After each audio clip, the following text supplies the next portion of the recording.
Today's novel idea is, your best friend from college has invited you to his wedding. You haven't seen him for years, so you're excited to catch up.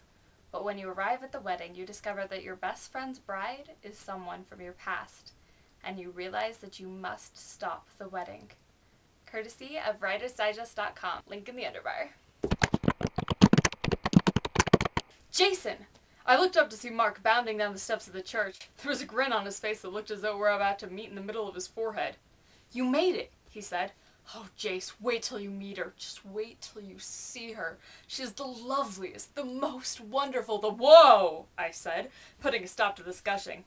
Is this Mark Lambert speaking? The guy who used to get mad if there was a single kiss in an action movie? Evelyn's changed all that. She's touched the romantic nature in my soul. Offhand, I wouldn't have said Mark had a soul. I figured this girl must be something pretty special. Are her sorority sisters here? I asked. How are they? I don't know. I haven't seen another girl since I met Evie. I raised an eyebrow at my friend. He seemed so different. I mean, I know love does crazy things, but this was too weird. It was almost as though— No, I wouldn't even let myself finish the thought. It wasn't possible. I filed into the church, and at that moment Mark's Evie came down the stairs. I tried to judge if Mark had made a good choice, but I couldn't see her face through the veil. She had long, shiny brown hair and a slim figure, but that was all I could tell. Something about her seemed familiar, but I couldn't put my finger on it. Nor did I have time to try and figure it out. An impatient usher was insisting I sit down. Finding a seat, I endeavored to catch the attention of the attractive redhead in the pew in front of me.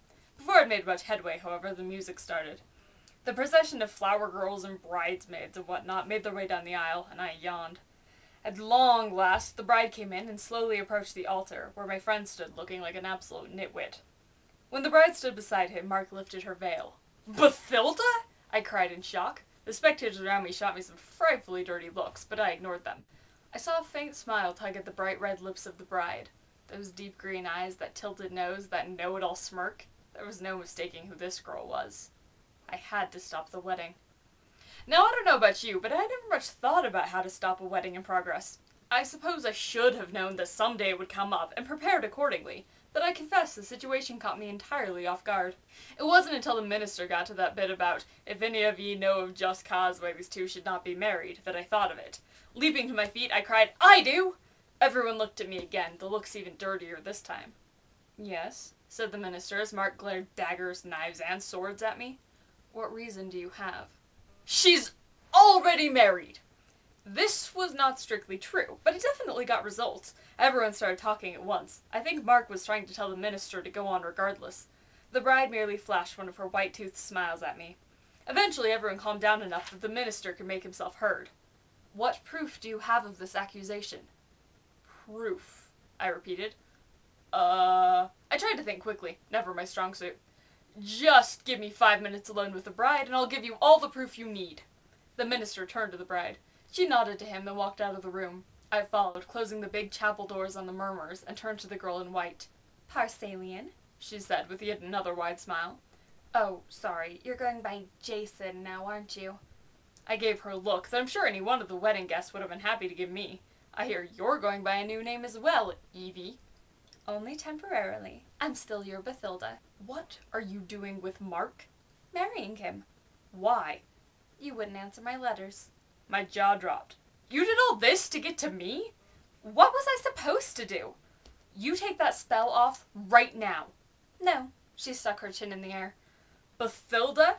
"You take it off." "You know I can't." "Won't." "Can't." "Won't." "Can't." I'm not having this argument with you again. Take the spell off Mark and go home. "I am not going back until you come with me." "I can't." "Won't." I rolled my eyes. "Listen, Bat, I'm not going to tell you again. Take the spell off my friend and get out of here." It was hard to tell with all the skirts she was wearing, but I rather have an idea she stomped her foot. "You're a warlock," she said. "It's time you start acting like one." "I lost my powers," I reminded her. "What kind of warlock am I?" "You're my brother," she reminded me in my turn. "Not anymore." She shook her head, one of her thoughtful smiles that meant trouble spreading across her face. "You're not getting rid of me that easily." Thanks for watching, and happy writing.